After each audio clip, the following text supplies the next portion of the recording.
Hey, hello.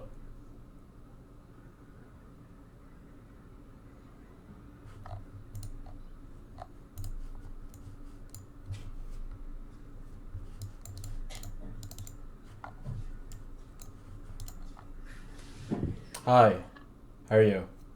Good, how are you? I'm good. I could only stay for 1 hour today.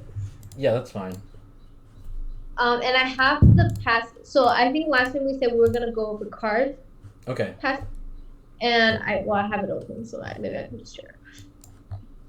Um, okay.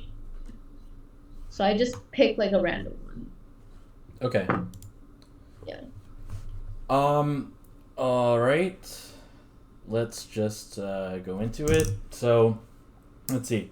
There are two ways by which the spirit of a culture may be shriveled. In the first, the Orwellian, I would highlight Orwellian, and it says culture becomes a prison. So I'll highlight culture and prison. All right, and then in the second Huxleyan, yeah, culture I'll highlight, and then burlesque. Okay. No one needs to be reminded that our world has been marred by many prison cultures whose structure Orwell describes accurately in his parables. If one were to read both 1984 and Animal Farm, one would have a fairly precise blueprint of the machinery of thought control as it recently operated in scores of countries and on millions of people.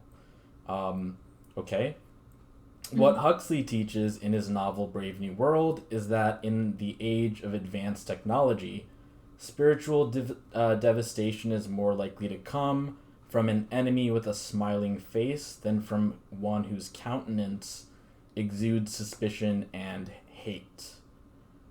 So, so far, tell me what they're talking about. So they're just talking about how the spirit of culture will be shriveled. So there's two different ways. One is the Orwellian way, Mm-hmm. which he doesn't go into detail, or whatever, this author doesn't go into detail. But the Huxley, it's just talking about this, that spiritual devastation is more likely to come from. Okay, so I'm not sure if you've read any Orwell or Huxley. I'm more familiar with Orwell's work, but Okay, not as. so yeah, that's where it's basically like some future, like a dystopian world where um, there's like thought control, and so it's basically saying like it's like a prison basically, and Mhm. it's it's there are real life examples of it, so that's what they talk about in that first paragraph. But Huxley talks about, or Huxley's version of that is that in the future it's not like a prison. It's more like they give you like drugs to make you feel good, and Yeah, that's the dystopia. So, right. Because yeah. Brave New World is like very utopic, right? Like it's like. I mean, it's still a dystopian future. It's just one that is that is more like hedonistic. Like basically, Mhm. Mhm. it turns off like your thought process and lets you. So both Orwell and Huxley talk about dystopian realities where your thoughts are basically not allowed to happen. Mhm. Except Orwell talks about it as in thought control, like there's an outside force that's like authoritarian that doesn't enable you to think in a certain way. And if you do, then it's a thought crime. Mhm. So, and then for Huxley, it's like you're not allowed to think because you don't have to, because you can just take like this drug which makes you feel better. Mhm. So, so yeah, so that's what's meant by um, an enemy with a smiling face rather than one that's like suspicious and gives you a feeling of hatred. Okay, so in the Huxleyan prophecy, Big Brother, which is a reference to Orwell, does not watch us by his choice. We watch him by ours. When, in short, a people become an audience and their public business a vaudeville act, when a nation finds itself at risk, culture death is a clear possibility. So, I mean, if you wanted to highlight parts of that, I would just highlight basically, yeah. But like, what's meant by that? Like, what you're highlighting? Um. Mm-hmm. Actually, the sentence is kind of confusing. Um.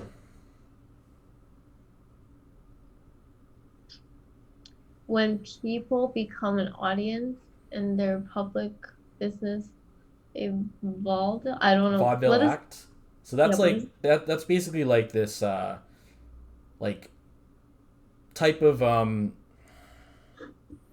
like kind of like theater system in like the 1800s that were kind of like burlesque shows and comedic performances that kind of were like a little like hedonistic, like basically um do you know what I mean by like burlesque shows and things like that?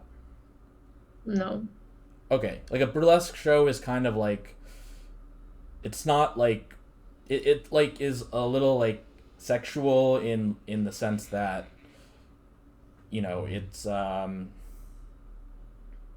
it's not like overtly so like it is now, but it's like hinting at that. Like, Okay. here, let me just look up burlesque.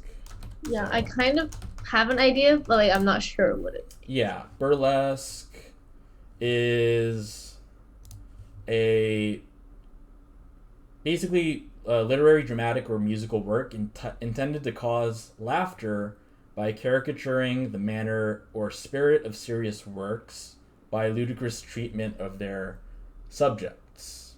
So, um, it's like an extravaganza. So, cabaret, like things like that. So, okay, later use of the term, particularly in the U.S., this is what I'm talking about, Mhm. refers to performances in a variety show format. These were popular from the 1860s to the 1940s, often in cabarets and clubs. Cabaret is another example. That's basically um, kind of like entertainment. So, like, striptease is kind of like a current day version of it, but burlesque is kind of like an older version of that. But so yeah, it featured body comedy. Body means dealing with sexual matters in a comical way, humorously indecent, and female striptease. So yeah, that's like what's meant by burlesque, and like vaudeville is basically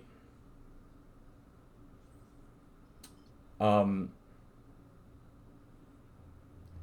yeah, it just had like a bunch of unrelated acts that ranged from like minstrel shows, freak shows, burlesque stuff. Anyway, so that's kind of what they're referring to there. So I can guess from that, people become an audience. So when people become an audience, which means they're just like passively being in this world, and Yes. also public business as a, so they do Yeah. everything When kind of like. short, people become an audience and their public business becomes a vaudeville act. So like if vaudeville is referring to like this comedic like um inappropriate kind of thing, like if they become that, then the nation finds itself at risk and culture death is a clear possibility. Mhm. Yeah. So yeah. So basically, in that case, their culture is gonna Mm-hmm. be at. Yeah. Okay. In the United States, Orwell's prophecies are of small relevance. but Huxley's are well underway toward becoming realized. Mhm. So, so yeah, I would also highlight, I guess, like Orwell, so you know which one is the one that's of small relevance and which one is actually happening. Okay. Mhm. For the U.S. is engaged in the world's most ambitious experiment to accommodate itself to the technological distractions made possible by the electric plug. This is an experiment that has reached a perverse maturity in America's consuming love affair with television. By ushering in the age of television, America has given the world the clearest available glimpse of the Huxleyan future. Mhm. So like, yeah, they're basically saying like Orwell's future isn't really happening, especially in the United States, but Huxley's version is actually happening, and TV is is a prime example of that. Mhm. Yeah. Um, okay, so those who speak about this matter must often raise their voices in to a near hysterical pitch, inviting the charge that they are everything from wimps to public nuisances to Jeremiahs. But they do so because what they want others to see appears benign, when it is not invisible altogether. So so they're basically saying that people who talk about this Huxleyan future that the United States is on a path towards, when they talk about it, they need to like raise their voices, right, to a near hysterical pitch because people don't listen to them, and that invites the charge that they're wimps or public nuisances or something like that. um, and but they do so because what they want others to see appears benign, like it appears to be fine. um, but that's just what it appears to be. Like an Orwellian world is easier to recognize and therefore to oppose than Huxleyan world because it's just harder to see the Huxleyan stuff. Um, like everything in our background has prepared us to know and resist a prison when the gates begin to close around us. But to whom do we complain, and when, and in what tone of voice, when serious discourse dissolves into giggles? What is the antidote to a culture's being drained by laughter? So it's like the opposite of like a prison here. It's like saying that Mhm. people can no longer be serious or talk about things in a serious manner because people are just kind of, it's like the drug becomes like the television or something. It's just like people are no longer capable of being serious. and Mhm. and so that's like this major difference here, and it's hard for people to see that as a bad thing. Mhm. Okay, what is happening in America is not the design of an articulated ideology, but it is an ideology nonetheless, for it imposes a way of life, a set of relations among people and ideas about which there has been no consensus, no discussion, and no opposition, only compliance. So, yeah, compliance is a good thing to highlight there. So, public consciousness has not yet assimilated the point that technology is ideology. Maybe I'd highlight that as well. Just the part that says technology is ideology, because yeah, Public.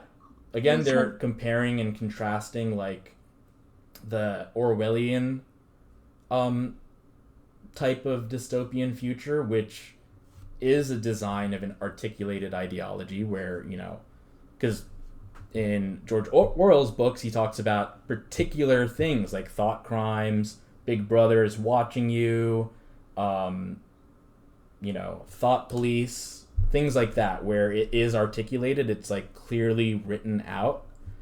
Um, but it's harder for us to notice um, this Huxleyan type of ideology, which is essentially technology.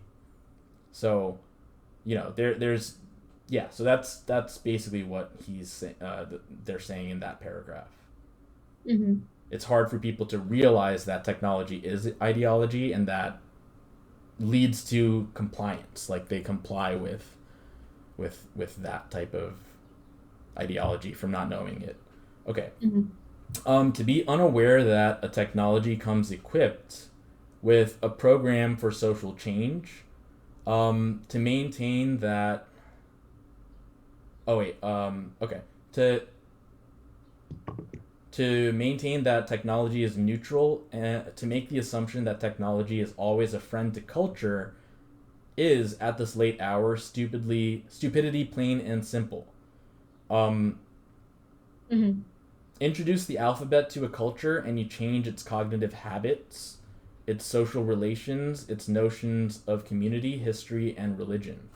Um, that kind of reminds me of like the Sapir-Whorf hypothesis, which is like in PS in the psych section. Oh, I was thinking of something else. Mm-hmm.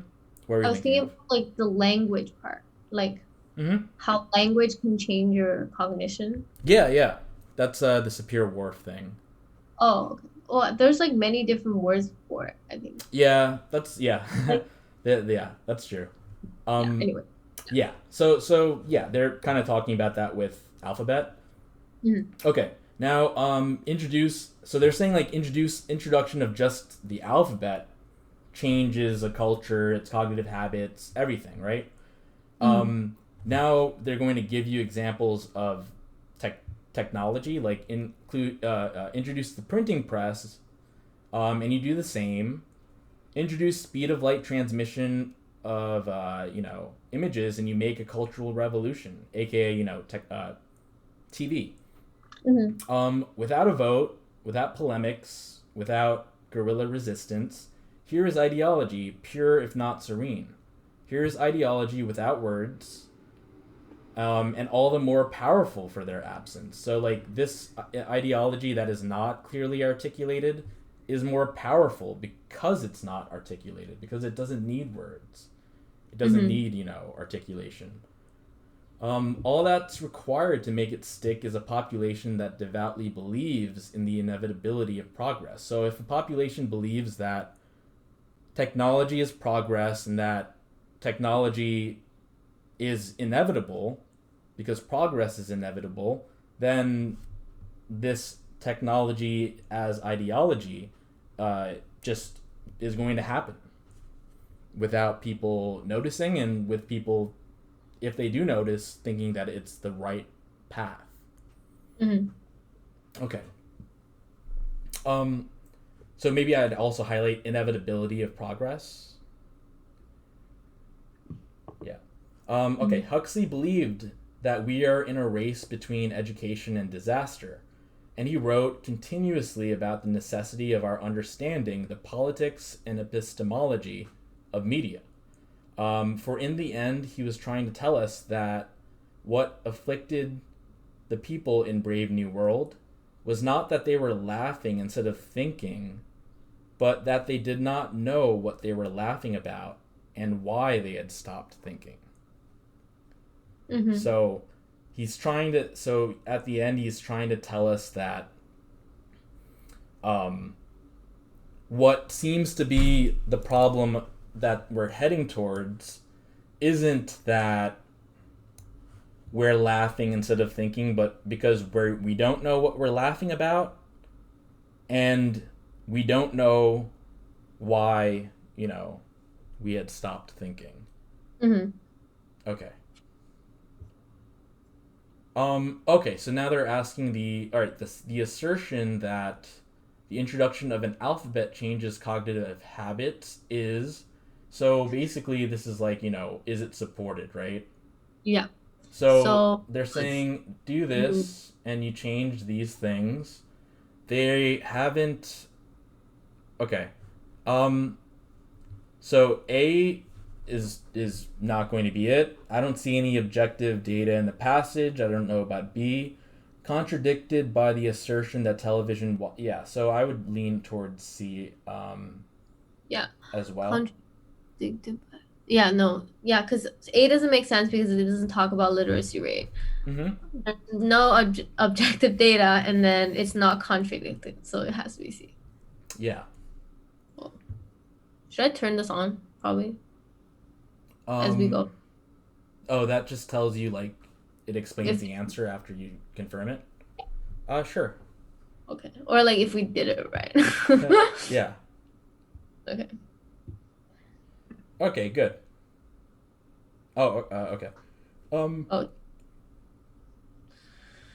all right, which of the following findings, if true, whatever, would most weaken the author's argument about the extent to which U.S. society has fulfilled the Huxleyan prophecy? So we're Mhm. gonna look for some type of thing that would weaken, the Huxleyan thing. So either like something that people don't watch enough TV or something like that. So let's see. A high percentage of U.S. adults who watch TV regularly have a good understanding of the politics and validity of media. That could work. Let's see. A high percentage of the U.S. adults who watch television regularly failed to vote in the last presidential election. I don't. Yeah. That's like a pretty good indication. Yeah, so let's see. More U.S. adults are able to name the judge on the television show The People's Court than able to name the U.S. Chief Justice. That, seems to work in the opposite direction. More U.S. adults have read. Okay, yeah, that other one is just irrelevant. Mm-hmm. Watch television. Yeah. I mean, it is irrelevant, but like I would choose between these two, I think. Well, okay. They're just saying that the author's argument is the extent to which U.S. society has fulfilled Huxleyan prophecy. It has nothing to do with whether they read George Orwell's work more, or whether they more of them read George Orwell's work than they have read Huxley's work. Right. Exactly. So, yeah. Okay. Right, because it has nothing to do with that. Because it's just like the state of the US is like. Yeah, and whether or not it relates to, or whether or not it fulfills the Huxleyan prophecy. Hmm. Yeah, I agree. Yeah. Um, that if a news commentator, an editorial agreeing, if Okay, so now for this one, you should look at, where it says those who speak about this matter, yeah, that thing. So they're yeah. saying that they're going to look like wimps or public nuisances, right? Mm-hmm. So, okay, so if someone basically, a news commentator presented an editorial agreeing with the Huxleyan warning, they certainly they won't listen to them, so they're not going to take whatever actions necessary to combat the danger. They're not going to listen carefully to the commentator. Wait, what does he say? Be receptive to Oh, learning. Yeah, it'll probably be C, because yeah. that's also the thing that's most different. Mm-hmm. Yeah. Those who those who speak about this.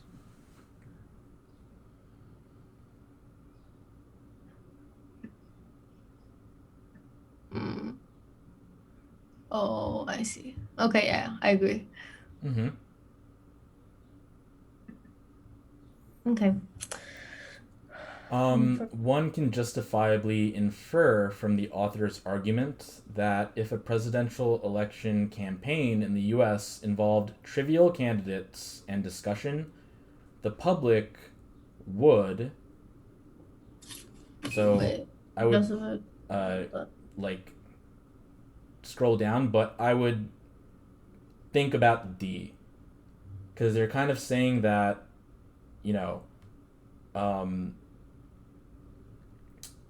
uh, the necessity of our understanding of politics and epistemology of media, but at the end, what the people in Brave New World were afflicted by was not that they were laughing instead of thinking, which would lead to us to believe that they would vote for the candidates they found to be most trivial, but that they didn't know what they were laughing about and why they had stopped thinking. So I would infer that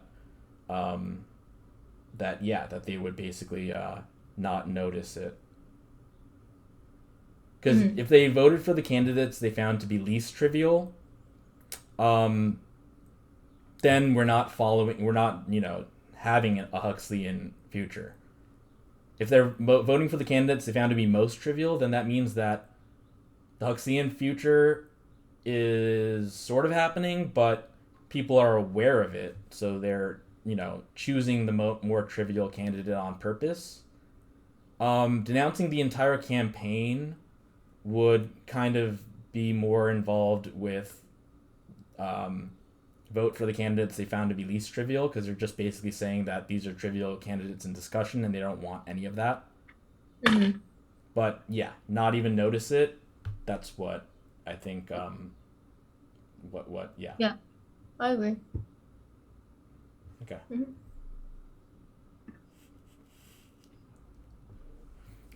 The author sees the U.S. I guess the U.S.'s consuming love affair with television as relevant to Huxley's warning because, It's not well, one. wow, I didn't see what A said. Oh, no, he just said one. Television discusses vital matters. So, I mean, I think 2 is definitely a part of it.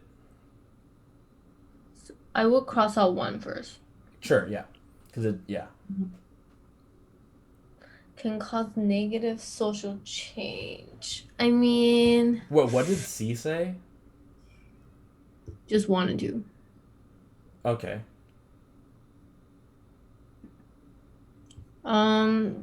Cause negative social change. I think I think the author implied it here.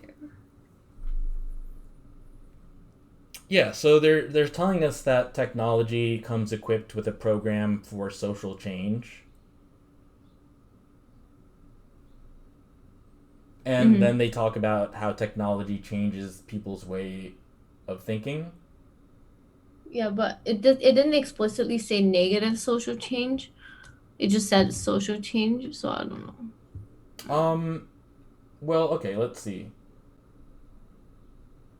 Oh, so you're saying between 2 and 3 only. Okay. So technology can cause negative social change. So okay, they're saying that to be unaware that technology comes equipped with a program for social change, and to maintain that technology is neutral, to make the assumption that technology is always a friend to culture at this late is at this late hour stupidity plain and simple. So Mm-hmm. that's kind of saying that technology. So he's saying that like the things that he just said right there, he believes the opposite of. So Yeah. so he's saying that you should be aware that technology comes with a program for social change, that you should that technology is not neutral, and that technology is not always a friend to culture, which makes me lean towards the technology can cause negative social change. Yeah. I Um, think the connotation is more negative, but yeah. So but they're that's why I saying, would lean towards mm-hmm. that. But Yeah. what's up? No, I just said it sounded like it was more negative, so that's why I would lean towards that technology can cause negative social change. Yeah, I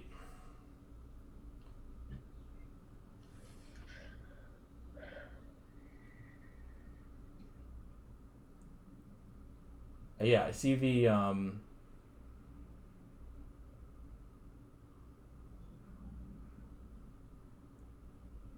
Yeah. so yeah, so I guess like 2 is like the safe choice, but let's see. The author sees a U.S. is consuming love affair with television as relevant because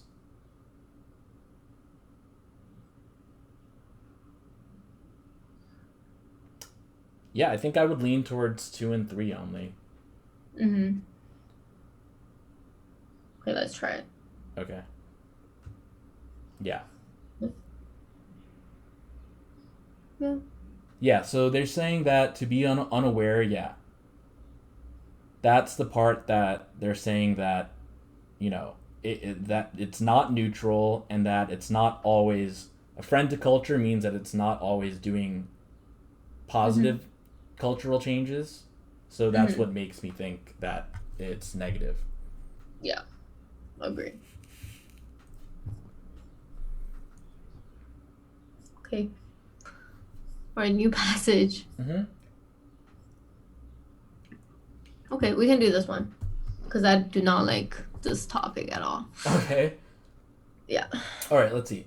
Women who write with an overriding consciousness that they write as women are engaged not not an aspiration towards writing, but chiefly in a politics of sex. A new political term makes its appearance: woman writer, not used descriptively as one would say a lanky brown-haired writer, but as part of the language of politics. Okay, so this is kind of all right. So they're kind of saying that. So okay, um, they're kind of saying that women who write with this overriding consciousness that they're writing as women are engaged not in an aspiration towards writing. So okay, they're basically saying a woman writer as is now like a political term.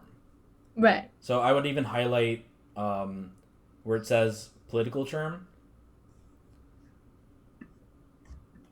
Mm-hmm. Yeah, and then after the women writer, it says not used descriptively. I would highlight that, like not the not part as well.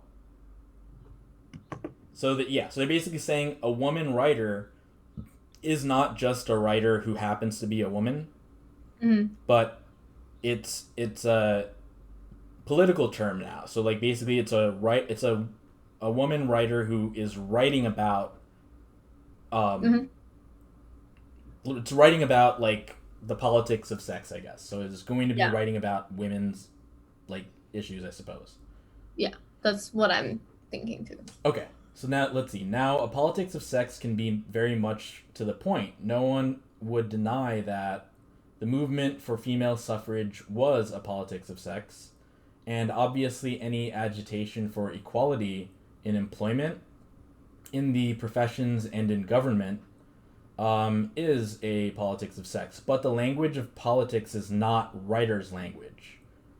I would highlight that part. Politics begins with premises, imagination goes in search of them. The political term woman writer signals in advance a whole set of premises. That, for instance, there are male and female states of intellect and feeling, hence, of prose, that individuality of condition and temperament do not apply. So they're saying that there are these new premises that that are involved whenever the political term woman writer is involved. So they're not necessarily stating that there's an individuality of condition and temperament, like as in like viewing a woman writer as an individual that has that has like her own temperament, but just pretty much politicizing it by saying that there's a male state of intellect and feeling, and therefore Mm-hmm. of prose, which is writing, and that there's a female state of intellect and feeling. Yeah. So, so okay. Um, let's see. Individuality of condition and temperament do not apply, or at least not much, and that all writing women possess, not by virtue of being writers, but by virtue of being women, um, an instantly perceived common ground that writers who are women can best nourish other writers who are women. Mm-hmm. Okay. Then the author says, I deny this.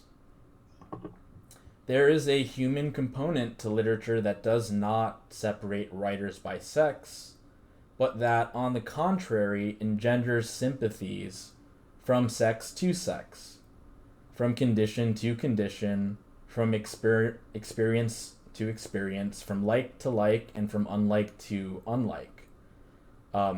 So basically, saying the author is saying that he does not agree with this part, and that basically that there is no such, so like even if a male versus a female writer, they could experience similar things, not based on gender differences. yeah, yeah, like they're saying it's like on the contrary to that, that it's not that the basis of literature is to universalize everything. So it doesn't separate writers by sex, but causes like them to literature should cause like a male writer to sympathize with a female writer, um, Mm-hmm. based on like the individual conditions, the individual experiences, from the like to like what they have in common, what they don't have in common, unlike to unlike. So, yeah, literature universalizes, Mm-hmm. whereas the political type of writing does the opposite of universalizes. It separates.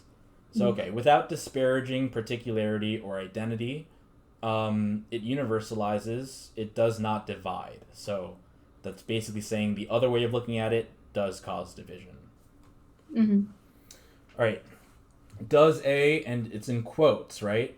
So that author is talking about women writer, like the politicized version of it, not just a writer that happens to be a woman. Yeah. Does a woman writer have a body of separate experience by virtue of being a woman? It was this myth fed condition of segregation that classical feminism was created to bring to an end. Um, Insofar as some women and some writers who are women have separate bodies of experience or separate psychologies, to that degree has the feminism of these women not yet asserted itself. In art, feminism is the idea. But, Yeah. I don't really quite understand the last sentence here. Okay, Um, so it's related to what came before. So they're saying that. Um, they're saying that um, a woman writer, the politicized version of that, um, does that woman writer have a body of separate experience simply by virtue of being a woman?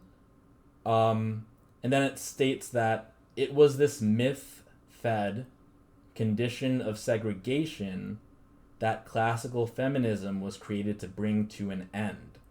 So the author saying that classical feminism was created to was created to end this belief that if you are a woman, you have a separate experience just from being a woman. Like, so there's that inherent segregation. mm-hmm. But what Whereas, do you yeah, mean, like to that degree, has the feminism of these women not yet asserted itself? yeah, because the author's stating that classical feminism was designed to bring to an end the belief that women and men are inherently like unequal, Mm-hmm. right? And and then they're saying that, or the author is saying that if you have a woman writer whose entire um, when you consider a woman writer, um, and you're not considering their individual experiences and stuff like that, but you're simply saying, looking at them as they are a woman, therefore they are different, right? Mm-hmm. Then, like the classical feminism, which was created to end that like segregation, that inherent segregation, that being a woman is different from being a man, um, that feminism has not yet asserted itself. Like asserted itself where? That feminism, which is supposed to bring to an end that that women have a separate experience simply because they're women Mm-hmm. means that classical feminism, like if that is the case, that classical feminism, which was designed to bring that to an end, so if they're still doing that, then classical feminism like has not yet It like hasn't done that yeah to has end. not yet worked or has not yet became has not yet become realized, I suppose. Okay, I see. I see. Okay, got it. Yeah, because classical feminism is basically just saying that a woman and a man are equal and they have separate experiences, but that's because they're equal and that they're human beings. But if you're saying that they're separate because they're not human beings, but because they're a woman, and you just base it on that, then classical feminism was designed to stop that way of thinking. Mm, Yeah. yeah, makes sense. So they're saying that, yeah. Mm-hmm. So that they're saying that in art, feminism is that idea which opposes segregation, which means to abolish mythical divisions, which declares that the imagination cannot be set free because it is already free. So Okay. this author is arguing that the politicized version or the politics of sex that is associated with the idea of a woman writer is like anti-feminism. Right. Yes. Yes. Yes. Okay. I see. All right. Let's see. Um. Yeah. Maybe I would highlight feminism as the idea which opposes segregation. Yeah. Okay. A writer. I mean now as a. Let's see. A writer. I mean now a fiction writer or a poet or an imagining writer. Okay. Is not a sociologist, nor a social historian, nor a literary critic, nor a journalist, nor a politician, right? Mm. So basically, what do all those things have in common?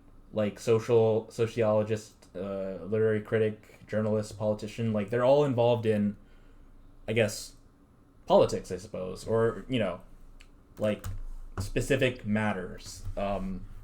Whereas a fiction writer or a poet or an imagining writer is separate from that. It's like the individual's own form of expression, which is not tied into the way the society works, which is what a sociologist would look into, right? Mm. So it's different from all of those other things. The Newspeak term woman writer has the following sociological or political message, which is, of course, we believe in humanity as a whole. Of course, we believe that a writer is a writer, period. But let us, for a little while, gather together as women to become politically strong, strong in morale, a visible, viable social factor. As such, we will separate ourselves only temporarily during this strengthening period, and then, when we can rejoin the world with power and dignity in our hands, we will rejoin it and declare ourselves for the unity of the human species.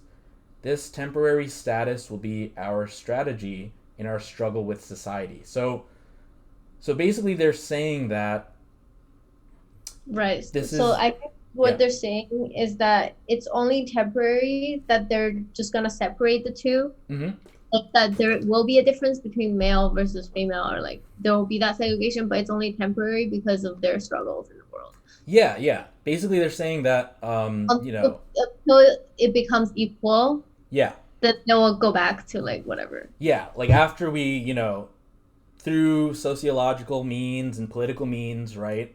Um, until we get to a state of equality, will we start to go back to thinking of humanity as a whole? Whereas the author clearly believes that um, you know, it's already like that. Like, you should start from that premise.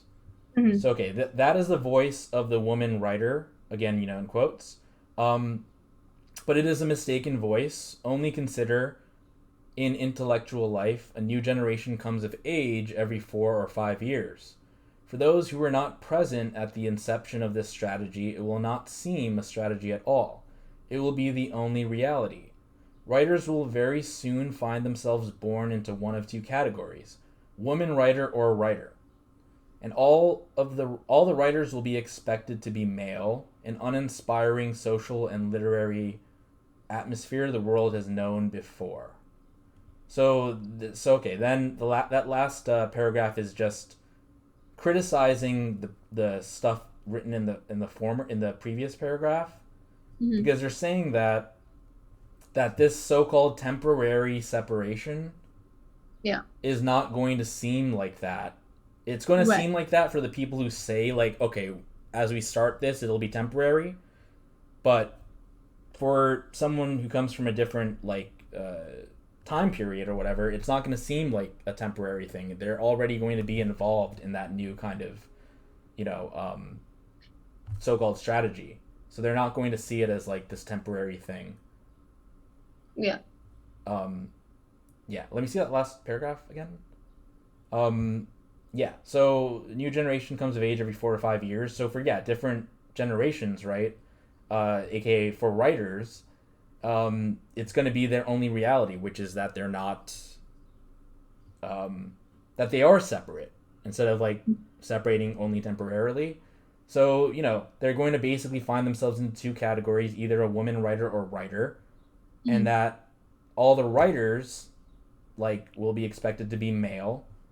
And this kind of it's an uninspiring social and literary atmosphere the world has known before, aka before like true Yeah. feminism or classical feminism. Yeah. Yeah. Okay. So let's see. According to the passage, women writers say they will end their voluntary segregation when. So So that yeah what I'm thinking is they will end it once like equality has been achieved or something. yeah.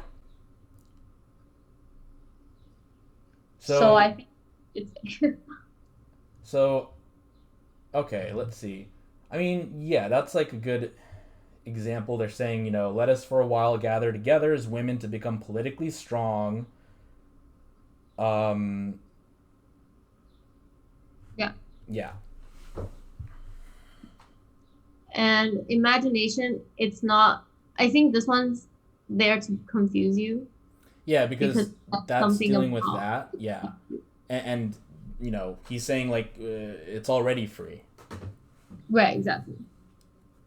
So I think out of all the answers, A is like the most Mm-hmm. makes sense Yep. because literally says here. Yeah. Yeah, because women they want women to become politically strong. Yeah. Mm-hmm. Okay. Okay. It's a force that. Okay. So basically, I see a couple of things. I see the basically opposes segregation and mythological divisions. Mhm. So, but I want to see Yeah. because I see where it says in art. Yeah, okay. So that is probably it. In art, because it says in the arts, right? Feminism is the Yeah, idea. I'm trying to find that. Which In the part? art. Like in art, it says like Oh, yeah, right where you're looking. It says oh in here. art. Right. Feminism is the idea which opposes segregation, which means to abolish mythological divisions, right? Mm-hmm. No, this is unrelated. Not related. Yeah, so I think it has to be B. Yeah, the only other one that I was thinking of was gives women writers an instantly perceived common ground. But I think the thing that Yeah. makes me think it's the other one is because they're saying what feminism is, like what it like stands for. Instantly perceived common ground means like equality, right? Essentially. Yeah. Okay. Okay. I agree with this answer. Mm-hmm. All Okay. right. I just want to see what they wrote about A. It's not feminism, but the political term woman writer that signals in advance that all writing women possess, not by virtue of being writers, but by virtue of being women, an instantly perceived common ground. Okay, so it actually says that. Yeah, here. There it is. Okay. Yeah. So that's not the feminism thing. So, okay. That's why it won't be that answer. Mhm. Right. And this is a confusing answer because it appeared in the passage, but not here exactly. Yeah, it Right. appeared in the passage, but not related In the to feminism. Yeah. not agree. Okay. The passage indicates that its author would not agree with which of the following statements. Because women have different experiences than do men, each sex must develop its own values. I think A sounds pretty good right now. Yeah, let's see. Women who write should feel free to express their political viewpoints. Literature can Sure. help men and women to become more sympathetic toward one another. Women should earn the same wages as men. So I Okay. think C, the author would agree with C. Yeah. So these two are not really talked about. I don't Yeah. think the author has a particular view on like these two. Yeah. It seems like when the author says that all writing women possess not by virtue of being writers, but by virtue of being wait.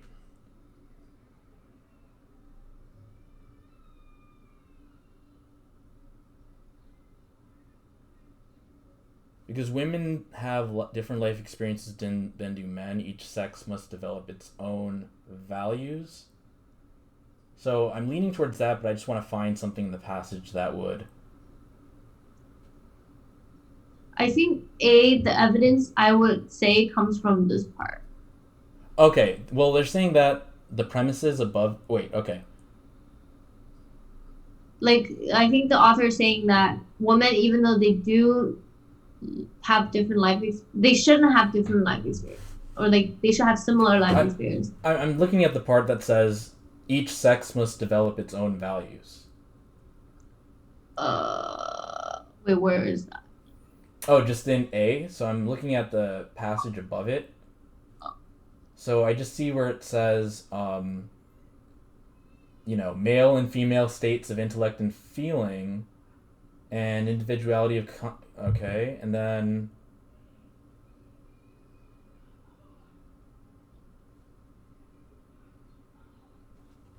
Yeah, I think they're gonna differ in that.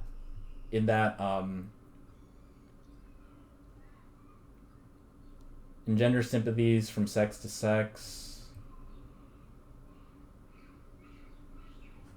Um. Okay. Yeah, I'm gonna go with A. Yeah. Mostly because of the each sex must develop its own values because they should have the same values. Mm-hmm. Okay, let's see what they say. Argues against the assumption that sex determines experience. Does a woman writer have a body of separate experience by virtue of being a woman? Okay, I guess that's enough for that one. Yeah. According to the passage, if women who write are labeled women writers, then eventually only male writers will be called writers, I think. Hold on. That's Okay, like in so the let me last go through it. paragraph. Yeah. Let me just go through it. So if Sure. women who write are labeled as woman writer, then A, I don't think is right because if they're a woman writer, then they're already a classical feminist. Or like they won't become it because I think they will already be. So I'm gonna cross that out. These women will become political. I think the term woman writer itself makes it political, and therefore they aren't classical feminists, Oh, but right, right, they right. wouldn't become classical feminists either. Right, they won't. Right, right, right. Because they're not. Because they're not. Yeah, exactly. Okay, what Yeah, am I and saying? then I see at the last like sentence, writers will very soon, which is eventually, find themselves born into one of two categories: woman writer and writer, and all the writers will be expected to be male. Mm, yeah, C is not right. Yeah, and they won't become political Because because it's already they they they already are are. political. Mm-hmm. Yeah. Okay. Yeah. Yeah, that's like in the last. Yeah. Very soon. Fine. Okay. Mm-hmm. Um. If the author of the passage admired the fiction or poetry of one of the self-labeled women writers, this admiration would be most discrepant, aka a discrepancy, right? Like it'll be against like one of Different. the assertions that he made or he or she Mhm. made. Yeah. Um, with which assertion, right? So they're saying a Yeah. writer, I mean now a fiction writer or a poet, which is an imagining writer, right? Yeah. Not, all the other stuff. Yeah. So okay. Uh admire the fiction, okay. Of self-labeled okay. So with the assertion that, let's see. I think it's the imagine, so that's the imagining writer, and then they say an imagining writer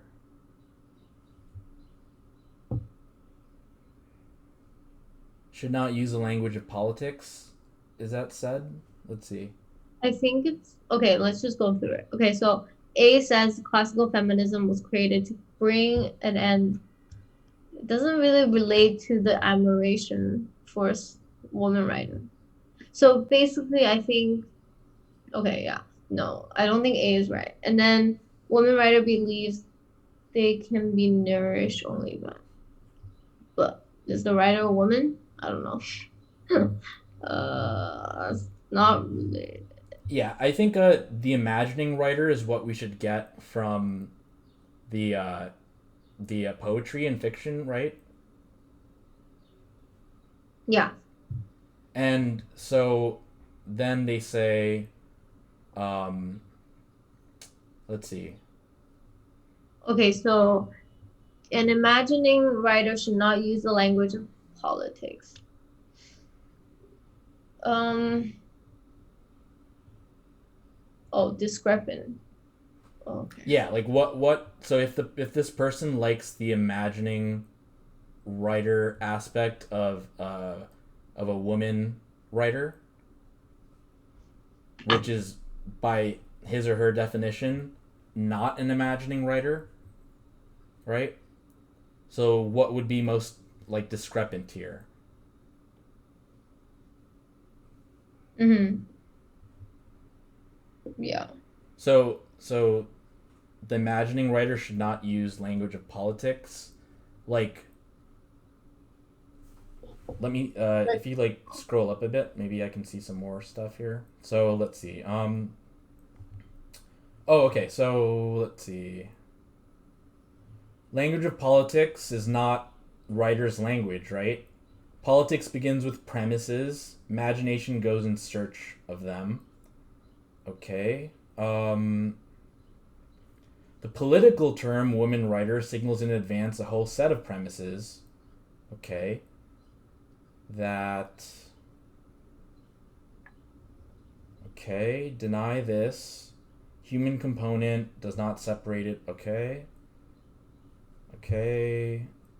Does a woman writer have a body of. Okay.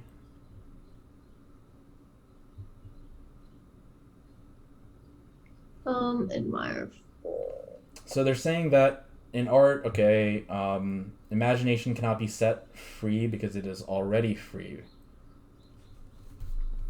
So, okay, if the author admired the fiction or poetry, aka the imagination, um,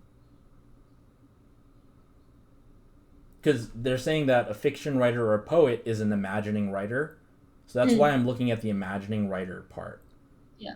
And, it's different from the newspeak term woman writer, which is just, talking or writing in the language of politics. Mm-hmm. So if this person liked it, I feel like it would be most discrepant with that assertion.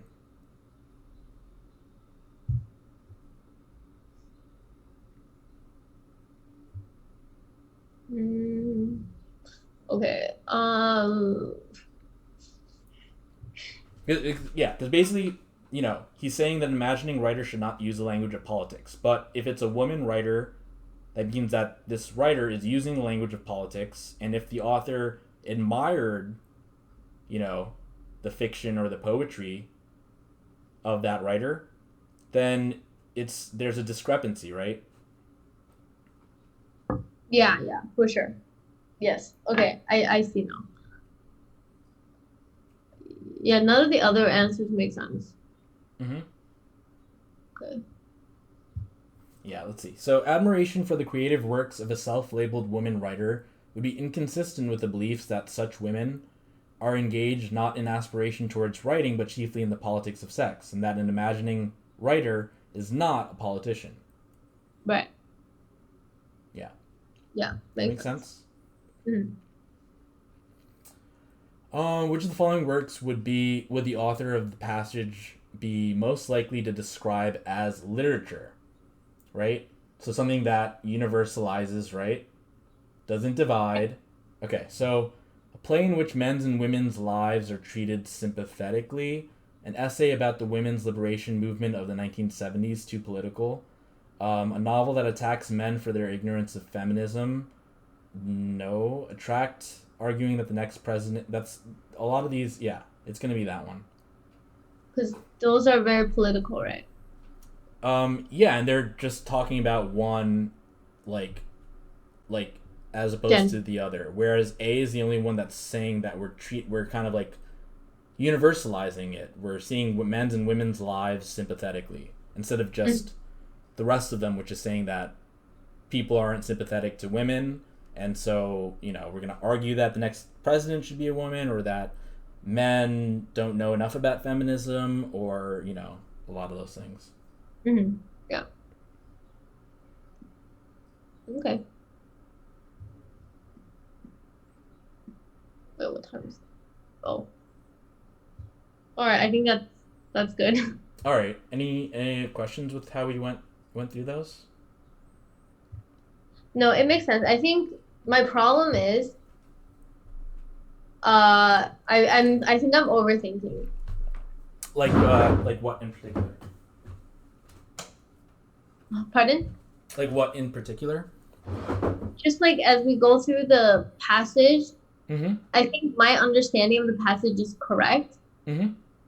because you tell me and then like I can confirm it in my brain that like my understanding is correct. Mm-hmm. But I sometimes don't feel like I'm correct Yeah. because I understand every single word in the passage or whatever. Because what you Like I didn't didn't understand every single sentence till okay. it's like math. Any particular sentence you didn't understand?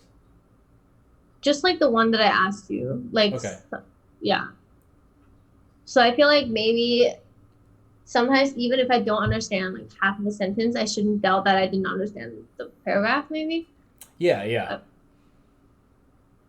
Yeah, so then I doubt myself. So then like when I do the questions, then I don't know anymore. That's Yeah. what the Yeah, the way we went through it, it's like we kind of like when we went through each of the questions, I kind of like it's good to like have a feeling of like where in the passage that question, like the relevant details that'll enable you to answer that question will be. mm-hmm. So that's useful. And Yeah, I forgot which one you said that you didn't completely understand. Was it like the one about classical feminism? Yeah, I think No, it was the one about. Oh, okay. yeah, the classical feminism. Or just like how Oh, it didn't assert itself. That one. yeah, yeah, yeah. Yeah. I think I didn't understand the phrasing of that Mm-hmm. part. Yeah. But overall, it mean, yeah, overall, I understood the passage with the woman writer. Mm-hmm. Yeah, Okay. but I don't know.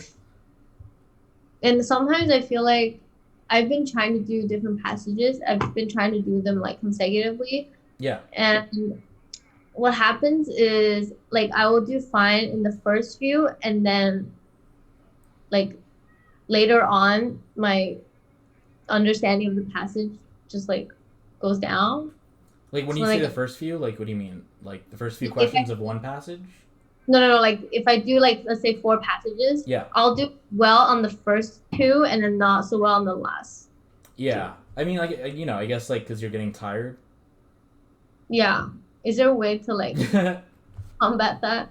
um, I mean, aside from like making sure that you're getting enough sleep and stuff, like generally speaking, yeah, you're going to get more tired as you go through it.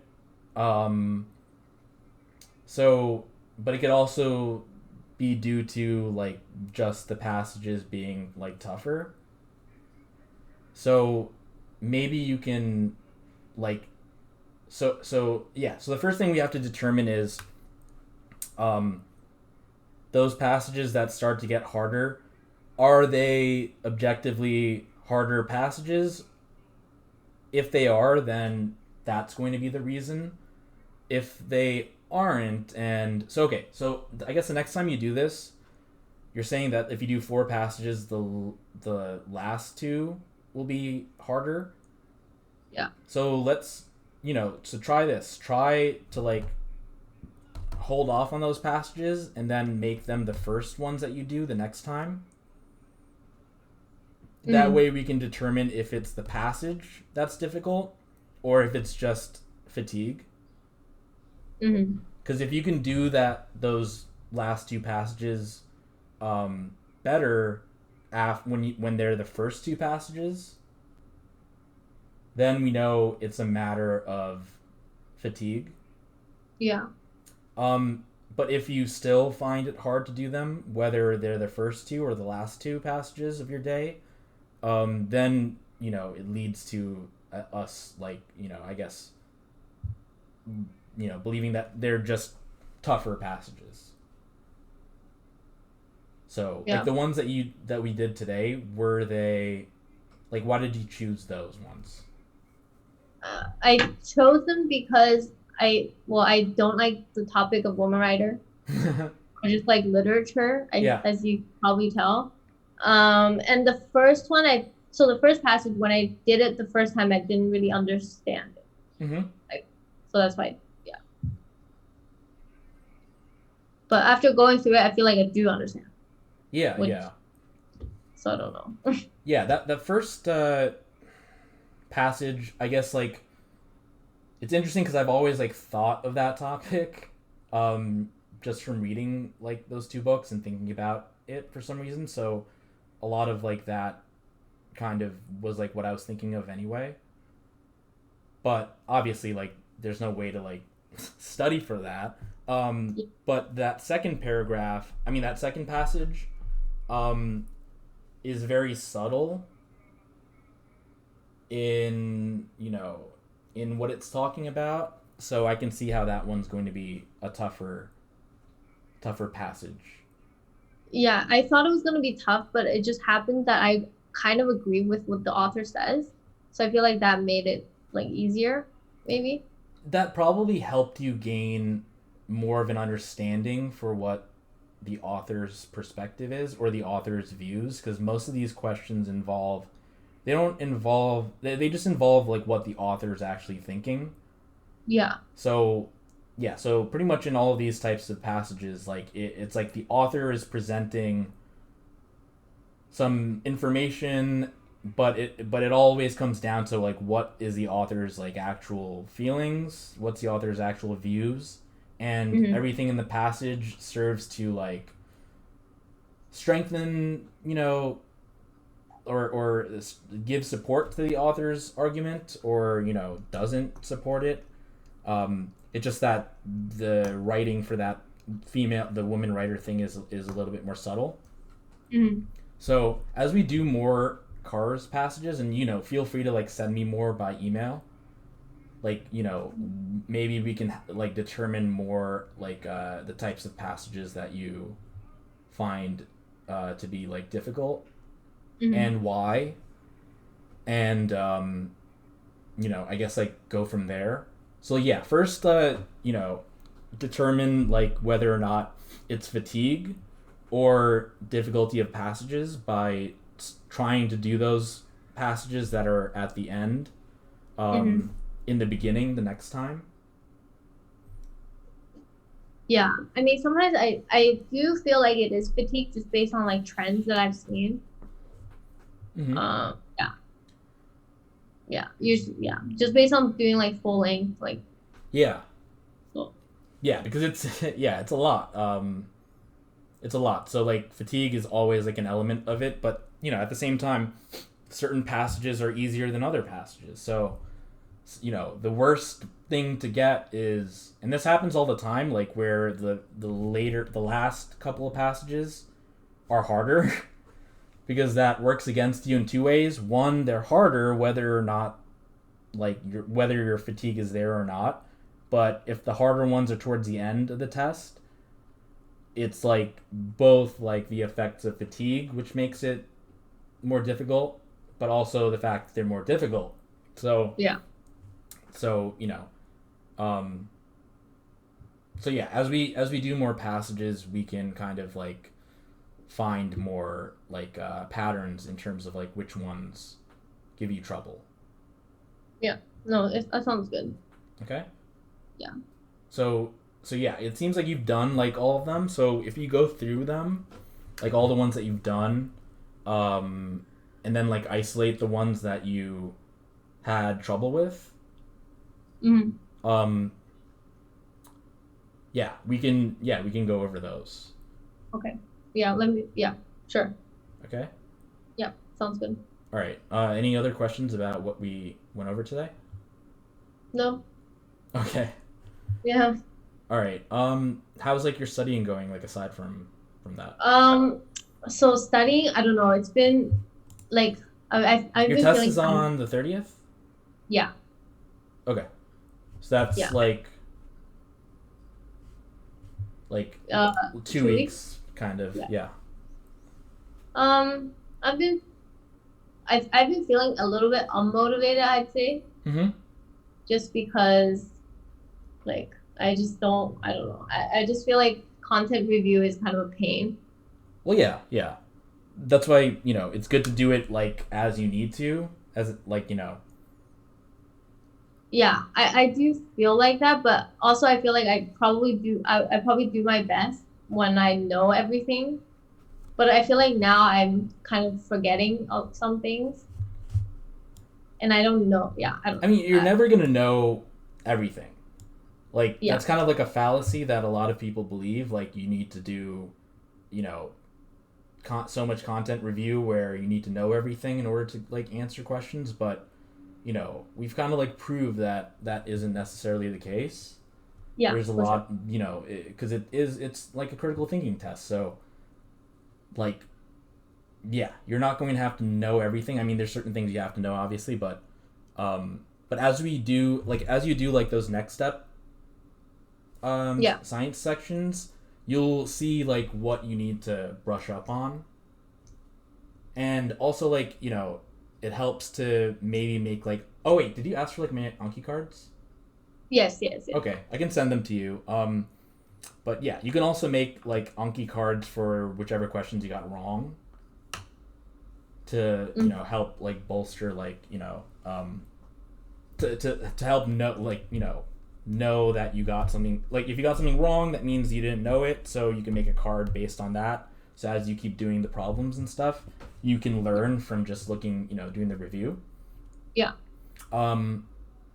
But yeah, I wouldn't worry too much about the content review part, like just review things on a need to know basis, especially if it's causing you to become like burnt out or making you like less motivated.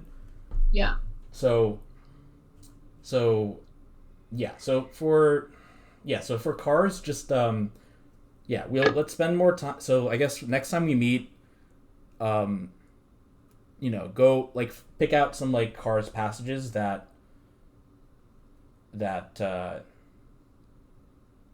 just some cars passages that you're not completely that you don't completely understand, Mm-hmm. that are like particularly difficult, and we can go through it like we went through it today, where it's like for the first time.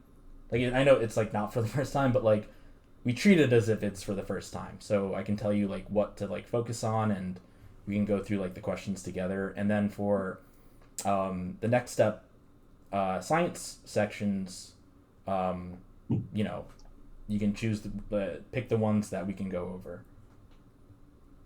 Yeah. I mean, I think the next step, I mean, even just like overall AMC, it's not about, I still feel like you don't need to know a lot, but you need to like be able to analyze really well. Exactly. Yeah. So Just that's what like I, the thing with content review, because content review, it's like just content, like reviewing the content, and if you know something or you don't know something. But you know the best practice is like from doing like the questions and doing like doing like the next step questions and learning from that, and then just learning how to approach things, because there's so many aspects of content that we have gone over just from like one or two questions. yeah. Like the last time we went over like a lot of things about light and geometry of light and focal points and compound microscopes and stuff like that. Like we touched upon a lot of different topics, just from going over those questions. Mm-hmm. So if you can kind of like start to think of it that way, like being able to have confidence in your ability to deduce the right answer based on like the conceptual things that you know for sure, then Mm-hmm. you don't have to know like the minutia. You can figure it out based on that. Mm-hmm. Yeah. I agree. Yeah. Oh, all right. I have to go now. Okay. Yeah. So until next time, okay? Yeah. All Sounds right. good. Thank you. Yeah, no problem. Take care, okay? Bye. Bye.